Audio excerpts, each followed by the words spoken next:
Hey everyone, welcome back to the Fired Up Life Show. My name is Kirby Liaban, getting you fired up today so that we can all be motivated for our work and, of course, for our faith. What's up? What's up? Yes, our topic for today is managing your energy to maximize your time. How's your energy level, guys? Ayan. Nangihina na ba kayo? Pagod na ba kayo? Do you feel burnt out? Do you feel tired?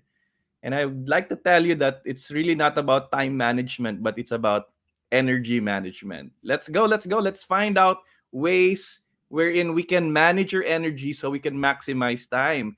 Yes, yes. Hello, hello. Thanks for being here. Burns Kaasi, fired up. Ayan. If you're here, guys, if you're watching this live, better make your presence felt. I want to know where you're watching this from and just put there fired up. Ayan, para sabay-sabay tayo na maging fired up for this afternoon. Shout out to everybody around the world, for those in the Middle East, for those in Europe, the Americas, lahat, no? Lahat ng parte ng mundo. Let's all get fired up. Let's fire up the world. Yes, yes. All right, all right. So, we're here to get fired up. What's up?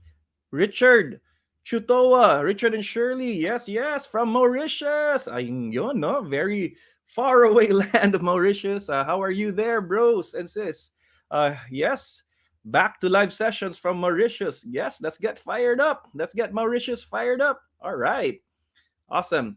So, yes, let me see. All right. Let's go back there and yeah, the Fired Up Life Show is here to get you motivated and focused in pursuing your dreams and living out your faith. Yes, if you're watching this show for the first time, this is what the show is all about: motivation and focus. In my journey as an entrepreneur, in my journey as a missionary, in my journey as someone who loves our faith, I believe that you need these two things. You need to get motivated, to get fired up in the Holy Spirit. At the same time, you need some focus because you can't be everything to everyone. You need an area of specialty. You need to commit to not to many things, but to a few things that you can do excellently. And with that, we are able to reach our dreams, our God-given and God-inspired dreams. All right, so let's get fired up today. Yes, yes, more people are coming in. Um, Burns is saying watching from Space IO while attending a meeting and working with four devices simultaneously. Yeah, that's what I call a fired up guy. Wow, shout out to those who are in Space IO. Yes, Paulino is also here. Shout out to CFC Dubai. Yes, yes. And hello, hello, May, for being here. Ayan, pakitag na po ang inyong mga friends who feel like they're burning out, who feel like they need to manage their energy better, who are in need of motivation and focus.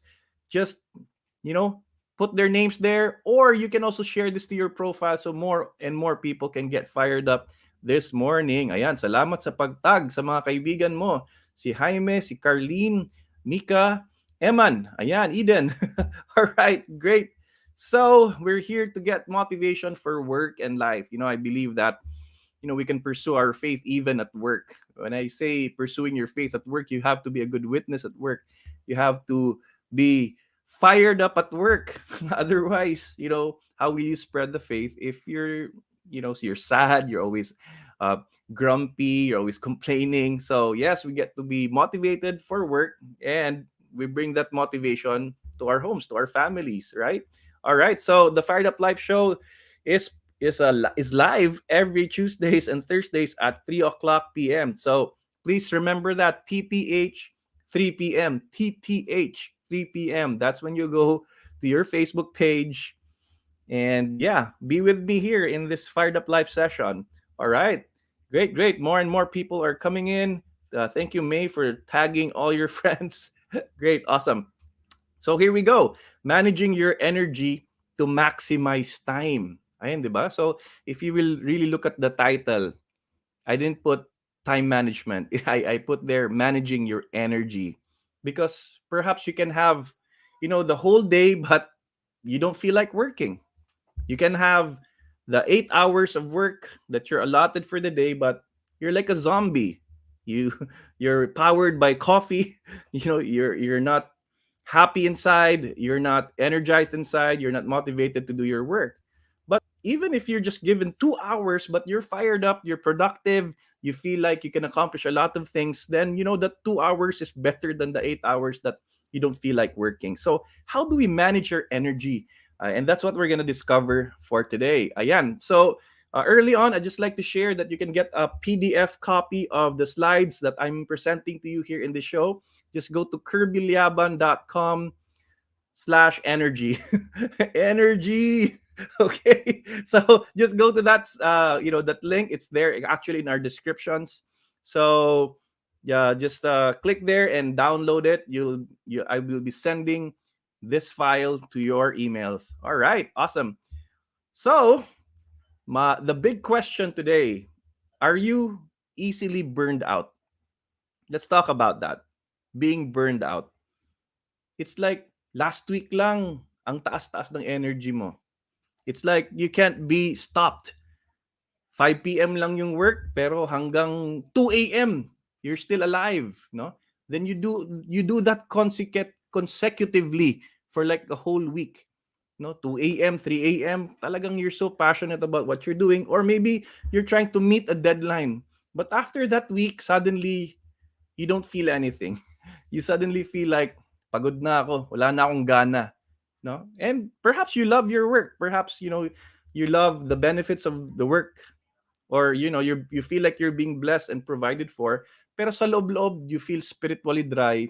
You don't feel like doing anything at all. Ayan, no? So then you recover from it, no? You take a leave, then again, you have that energy again, then you get burned out again. No, it's like a cycle that every month you have a couple of days that you feel depressed and burned out.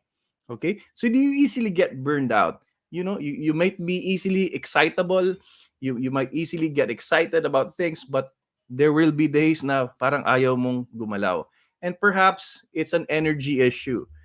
We're not managing our energy right. Okay? So if you have this concern, ayan, ano lang, stay tuned and participate there in our comments so I could see your insights and perspective. No? So do you easily get burned out? Ayan. So there can be two elements of being burnt out. Maybe you're overdoing things. You know, anything in excess is not healthy for us. You're overdoing it. You're spending a lot of time at work, or maybe you're obsessing in that certain for that certain goal that you want to achieve. You're just overdoing it. I could be that sometimes. I can fall into that temptation sometimes, overdoing, because I'm the type of person that if I have a goal in mind, I have to get it done no matter what. And that's actually a trait that we tend to admire. Pero ayan, no, when you overdo it, suddenly parang ayaw mo na, naumay ka na sa trabaho mo, naumay ka na sa gusto mong gawin, right? You used to love what you're doing, pero na, when you eat certain type of food and you like that food, then but you eat it for a whole week, then you don't want to see that food for the next 2 months. Okay, naumay ka. Okay, so are you an overdoer? Do you overdo things? Do you tend to spend time until the morning, or baka hindi kayo natutulog? Mahilig kayo ng 24 hours na gising, no? Ano lang, espresso lang, no? So are you overdoing things? The opposite side of it is yung nabe-burn out ka because of underperformance. Meaning you're not giving what you're supposed to give for your work. You're not meeting certain expectations na hindi naman mahirap i-meet, ayaw mo lang gawin. Then because of that feeling of guilt, you feel burnt out. No, you because of that feeling of guilt, parang ayaw mo nang magpakita, ayaw mo nang mag-commit na, no? So that could be the other side of things, no? So on the other spectrum, it's overdoing it. On the other side naman, it's underdoing it. It's underperforming. Ayan, you're losing meaning, you're losing purpose. So you don't want to act on these certain things. You don't want to commit to these certain goals. Ayan. So yan din, problem of energy din yan, because your energy when you're underperforming is spent on guilt, Your energy is spent on worrying. Your energy is spent on things that you just loathe doing, na ayaw mo silang galawin. Ayan, no? Instead of acting on certain things. All right, so that can be a problem also, and your guilt is sucking the life out of you. Ayan, so that's underperforming. Okay, so if you look at it, we have all 24 hours in a day. Talagang lahat tayo, we are blessed with the whole day, 24 hours.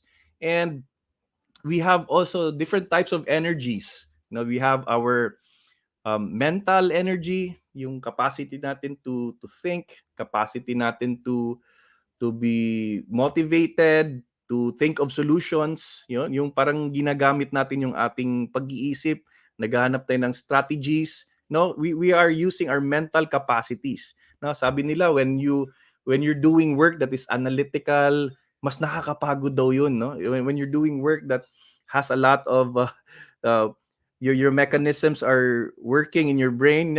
If you remember, if you take a test, no, 1 hour test, isang oras lang yun, pero pagod na pagod ka after the test. Ayan, no? So, we have that energy problem, no, in our minds. It can be also a physical problem, no? When I say physical problem, ayan, kulang ka sa tulog, maybe you're having a certain illness, maybe there's something that may high blood pressure ka, and all these things. Now, it's affecting our energies.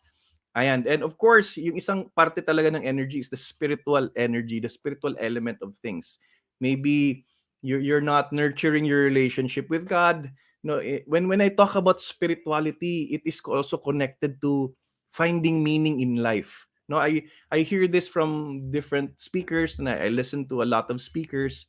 And pag existential question, existential question, why am I in this type of work? Why am I in this country? Why am I doing this type of job? No, those are actually existential questions, and it's connected to our spirituality. Kasi ang makakasagot lang din diyan yung si Lord, 'di ba? Ang makakasagot lang din diyan yung dasal natin, Lord, why am I here? Where am I called to? Ano ba ang tawag mo sa akin? Where are you leading me? Okay, so we have these different types of energy, and if our mental, physical, and spiritual energies are depleted, well, the result would be burning out.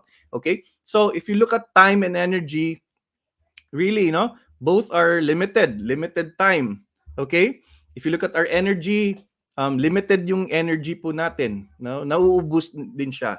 Both are limited, but time is, ang problema lang, time is irrecoverable. Hindi na siya maibabalik, no? Like today is what, March 10th. After March 10th, wala nang March 10 ulit, no? Hindi na mauulit si March 10. And whatever you did not do on March 10, wala na, it came to pass. And of course, if you did a lot of good things in March 10, then there you go, you were able to maximize March 10th. So time is irrecoverable, hindi na siya maibabalik. Okay, and but the good news also is energy can be replenished, but the rate of how we replenish our energies is something else, right? So let's look at that. Time and energy, nalilimit siya. So the more we're able to learn how to manage our energies with the time given to us, which is 24 hours, the better we're able to bless the world better. Diba? So there you go. There's a quote here. It's not about time management, it's about energy management. Talaga, no? Kasi almost cliche na itong time management seminar, time management workshops, and you try to look at your time. Oh, may available time ka pa dito, may available time 5 p.m. to 5:30. Tapos talaga you put everything in your calendar, in your schedule. Tuwang-tuwa ka, punong-puno yung schedule mo, napaka-productive mo. Pero ang result naman pala is, you're burning out already and you end up quitting. So how do we really manage our energies? Sabi dito, no, si Jim Lure, energy, not time, is the fundamental currency of high performance. Think about that. Think about that. Have you gone to a meeting where yung mga ka-meeting mo walang ka-energy? Okay. But have you entered a meeting where all of you are fired up, where all of you are wanting to contribute, when all of you are actually participating, using their minds and using their ideas to be able to come up with solutions, to come up with better decisions, 'di ba? Kasi may mga passive people who join your team, wala no kasi they're tired. They're there but they're not there. Okay? So, think about it. Are you that type of person who joins a Zoom meeting but doesn't contribute kasi pagod ka? Bahala na sila. Okay lang, ano ipagawa sa akin, gawin ko.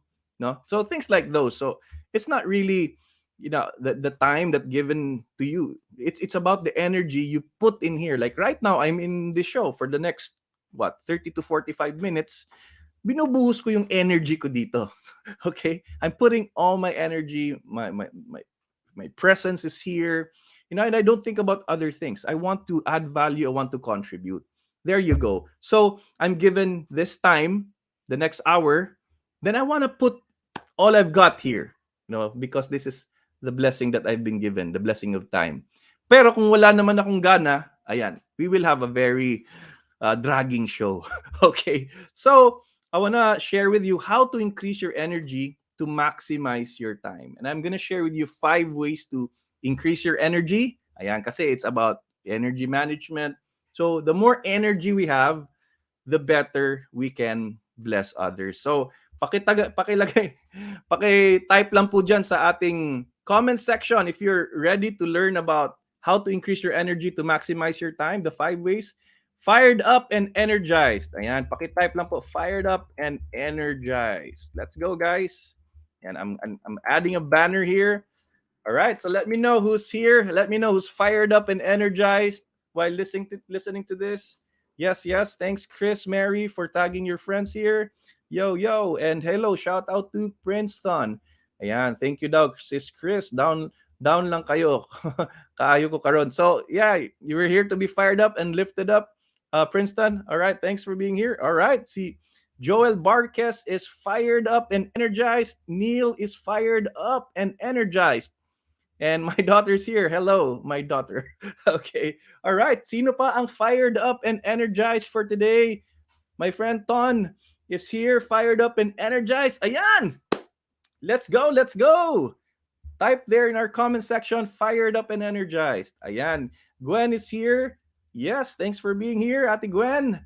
All right, awesome. So since you're fired up and energized, guys, I'm going to share with you the 5 things that I want to, that I've been praying for para sa ating show. Yan. Thanks, May. Fired up and energized din siya. Okay, let's go.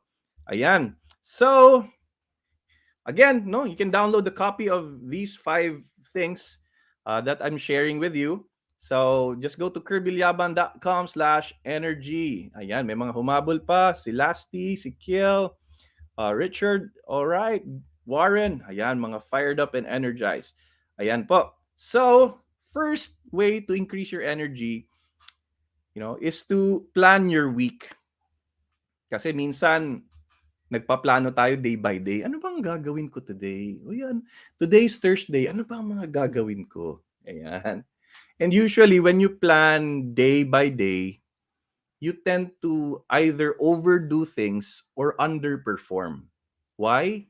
Because you want everything to be done in a day. Gusto mo ma-solve na yung problema mo in a day.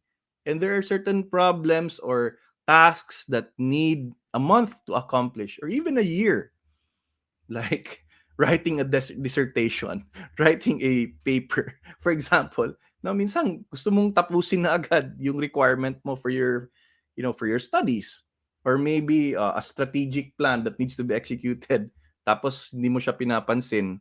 Then, you want to do it. Just you're trying to cram it.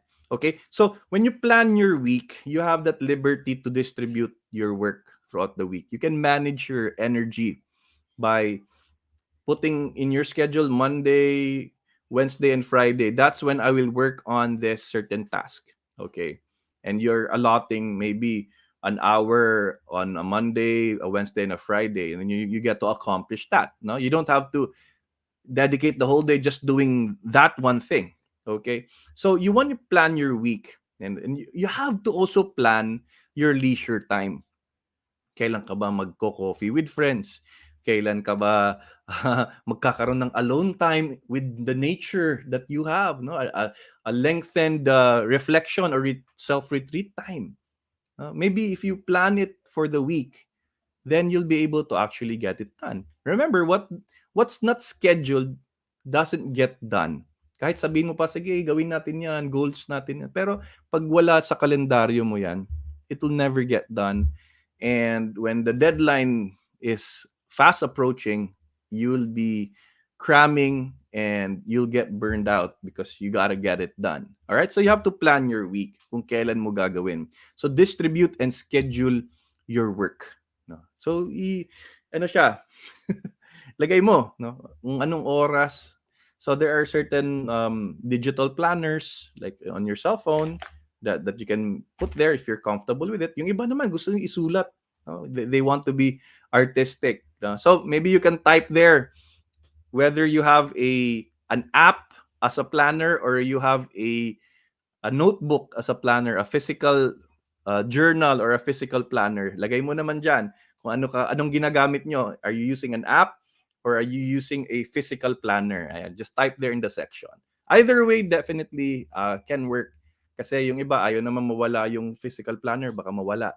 Pero yung iba naman can plan better writing things down. All right, so plan your week. No? So this week, maybe hindi mo na plano ng maayos. Okay, just let this week pass. But starting on Sunday night, you already plan your Monday to Friday so that you can distribute your energy at hindi ka maumay sa isang klaseng task lang. You can, having a variation of tasks keeps the energy up, diba? All right, so plan your week, distribute and schedule your work.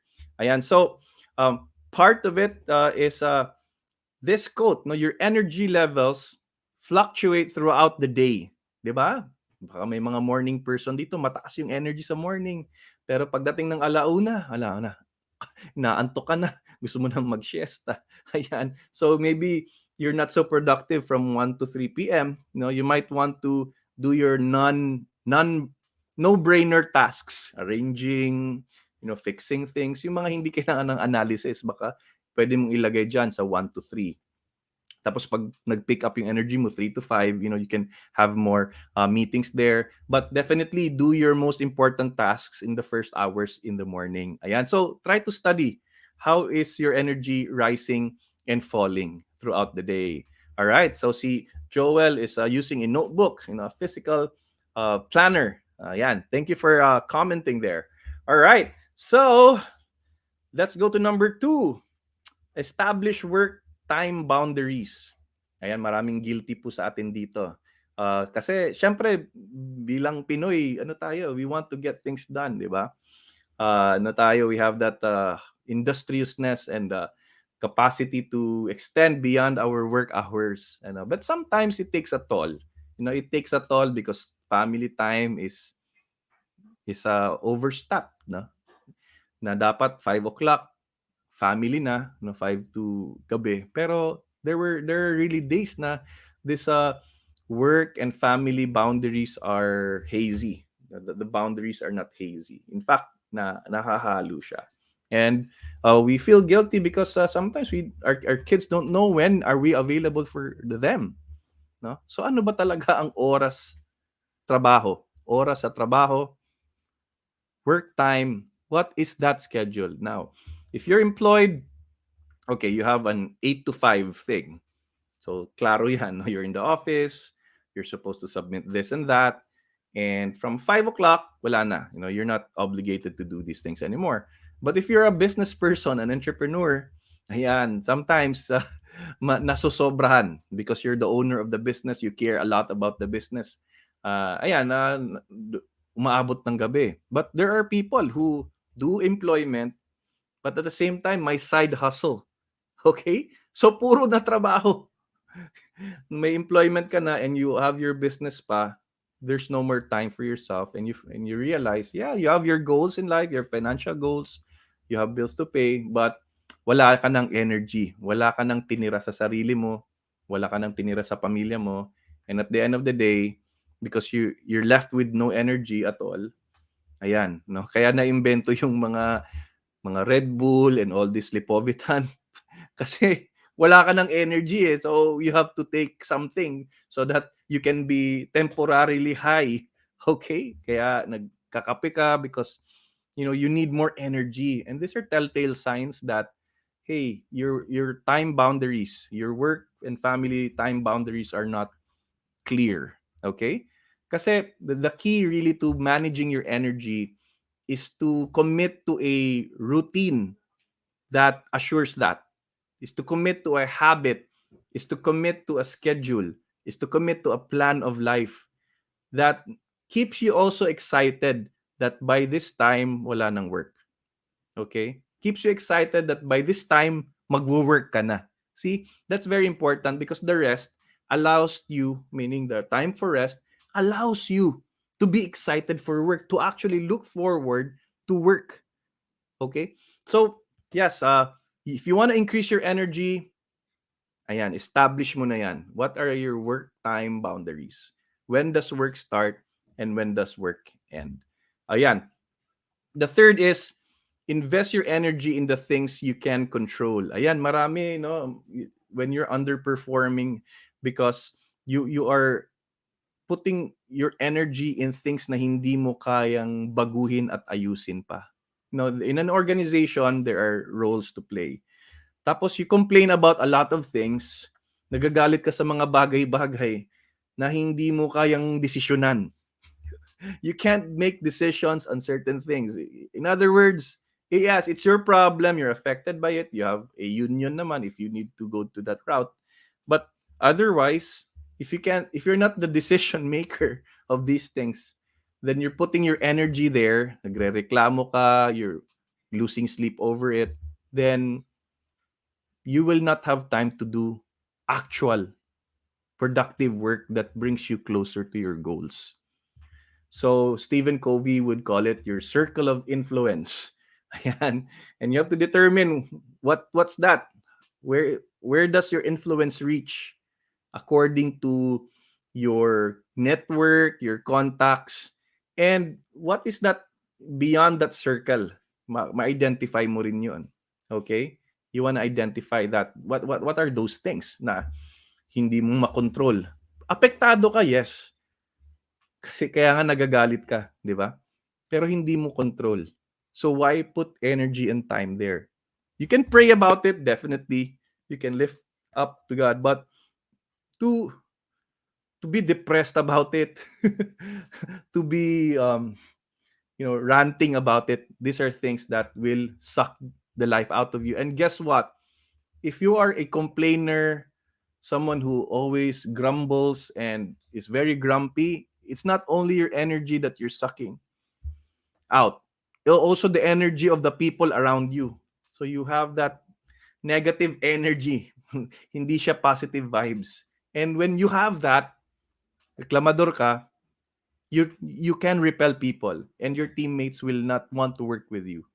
But if you are bringing that positive vibe, that positive energy, which comes from your prayer time, which comes from an attitude of gratitude, which comes from a life of purpose, there you see you can affect change and bring life and joy to other people. There you go. So invest your energy in the things you can control, guys. I thought I like this. I like this quote. Be the type of energy that no matter where you go, you always add value to the spaces and lives around you. No? So, talking about spaces, may mga nanonood sa isang co-working space. Ayan, sa IO. Okay, shout out to you guys. You want to add value in that space. You want to add value in your office just by just by smiling or complimenting them if they lost 1 pound of their weight, or maybe they've done a very good presentation, they were able to execute well and they got a promotion. Just congratulate them and be grateful that you are working together. These things contribute to the energy of the place. So it's not only about your energy, it's about sharing your energy so that other people's energy will go higher. Right? So, ikaw yun. Ikaw yung tagadala ng energy sa grupo. Hindi ikaw yung taga-suck ng energy out of the group. Okay? So, prepare your solutions, before the meeting, whatever it is that you're trying to accomplish, be diligent, do your stuff, prepare for it. If you have to have a PowerPoint for it, then do it. And in a sense, give give excellence, show excellence, and this encourages other people, right? So there you go. Be that type of energy that brings fire into the room and brings life and joy again, no, to many people. No, mag-smile ka naman, no? Smile more often. Okay, the fourth approach to increasing your energy. Ayan. So you have to, these are practical things. Charge up mentally, charge up spiritually, and charge up physically. So I won't belabor this part because it kind of like explains itself. So you have to eat right, okay? You have to sleep right. You have to sleep 6 to 7 hours or 6 to 8 hours in a day to be able to function well, to be able to give value to other people. No, kasi pag hindi ka natutulog, ano ka eh, parang you're easily irritated. Irritable ka. Okay? So when you're irritable, everything is a problem. Kasi you're irritable eh. Ayan, 'di ba? So that means that you're not sleeping right pala. You have to exercise regularly. You want to read books that fire you up, kahit isang paragraph lang. You want to listen to podcasts, maybe while you're doing your exercise, you're walking, you're jogging, you're listening to a podcast that it can empower you. And maybe you want to enroll in courses. Like, for example, in Fired Up University, I have a couple of students there. They show up every Monday. They get fired up because other people there are also fired up to learn in Fired Up University, diba? So check it out, firedupuniversity.com. All right, so you want to charge up mentally, spiritually, and of course, physically. All right. The fifth part that can increase your energy. Who are you surrounding yourself with? Baka naman mga tao na kasama mo are also hot, angry, and they're negative, they're complainers. Ayan. So naturally, maybe you have a common problem, right? But seek it out. Seek out that group that might not be related to your work. Maybe you can join a community, a spiritual community. There are a lot out there, right? Like I belong to Couples for Christ, and I find joy and nourishment every week that we meet. Now, whether it's for service, whether it's for talking about the gospel or having praise and worship, or if it's about interceding for somebody, ayan, no, parang nakakabuhay siya. No? And these people that surround me are also very excited and excellent people. No, when we come together, our problems become smaller and our faith becomes bigger. There you go. No, so you want to be surrounded with people who inspire and motivate you, with people who can actually give you good advice, with people who can see where you're heading and tell you, hey, that's not the right way to go. In other words, people who can actually correct you. And you're grateful for that. You're not hurt na kinokorek ka. No, these things. No, join a community. Whether that community is a spiritual community or something related to your work goals, your pareho kayo ng industry, no? Mahilig kayo in certain things. Like I'm forming a community that are content creators like me. I create content, I go live, I blog online. No, mga creators din. So when I'm surrounded with them, nagigets nila ako, nagigets ko sila. And we share our victories and struggles, and we find solutions together. There you go. No, so be surrounded by these people. All right. So there again, no, go to this link, download a copy of this talk. Okay, so just let me review it. How to increase your energy to maximize your time. Number one, plan your week, distribute and schedule your work. Number two, establish work time boundaries. Know when work starts and know when work ends, and be strict with it so you can have time to replenish that energy. Okay? The third is invest your energy in the things you can control. Masyado bang ano ka nilalagay mo yung oras at lakas mo sa mga bagay na hindi mo naman mababago, no? So there. Fourth, charge up mentally, spiritually, and physically. Be deliberate about how you're gonna replenish your energy. Your energy, yes, when you rest, it will replenish on its own. But if you're more deliberate about it, then you can be more energized. And fifth, be around people who inspire and motivate you. There you go. Let me know which of the five things that I've shared here are relevant to you. Let me know if there's one thing here you wanna implement in your life immediately. Ayan po. So just type that in the comments section below. Sabi ni Lasty Ed, yes, true. This is one of my new routines every Tuesdays and Thursdays. Yeah, no. So this can increase your energy. You watch my show. I think about topics that will fire you up, and you get that inspiration. Then boom, you get to implement something new for the week. All right, so there you go. Thanks for that, Lasty and Ed. Okay, so which of the five ways here are most helpful to you? Let me know, guys. All right. So, yes, you can support the Fired Up Live show.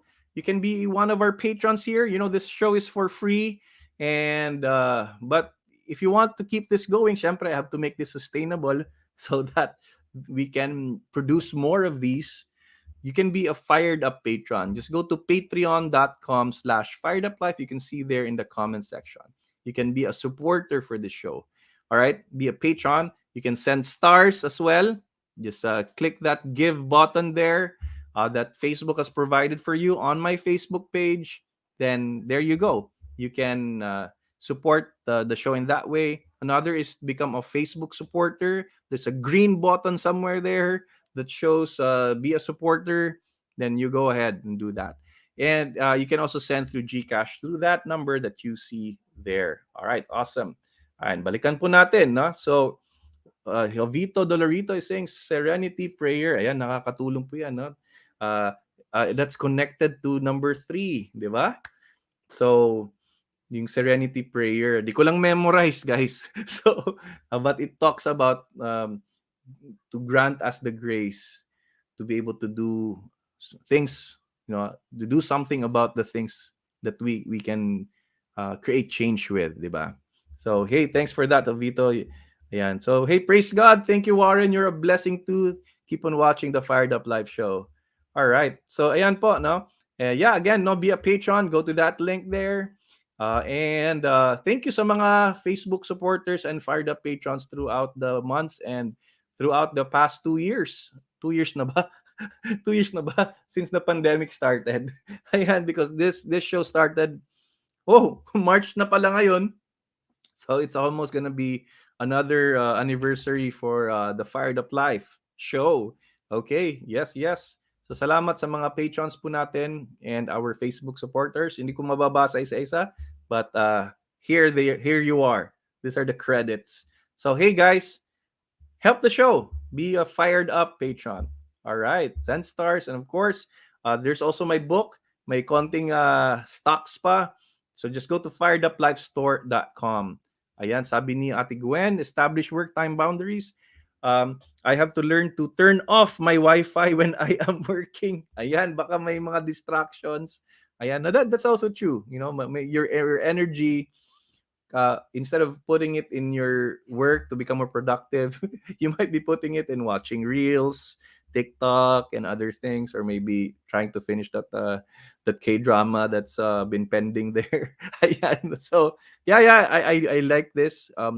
You want to turn your Wi-Fi off, especially if your work is not internet related, di ba? Makakatulong yan. Thank you so much, Ate Gwen. All right, and Joel Barques is saying mass and prayer and the rosary, praying the rosary every morning is a big energy increaser. Ayan. So thanks so much, Joel. Awesome. So guys, go to fireduplifestore.com. Support the show by getting yourself fired up. No, you support the show by buying the book. At the same time, you support your life and your family by being fired up. And I get to sign it also. So go ahead, purchase one book. All right. So that's it for our show today, guys. I'm happy with the attendance today. Salamat. Thanks for tagging your friends and sharing this to your profile. And hey, See you once again for another Fired Up Live show on Tuesday next week. For another fired up topic that we'll be having. So that's it for now. Adios. God bless you. Keep being fired up. Bye.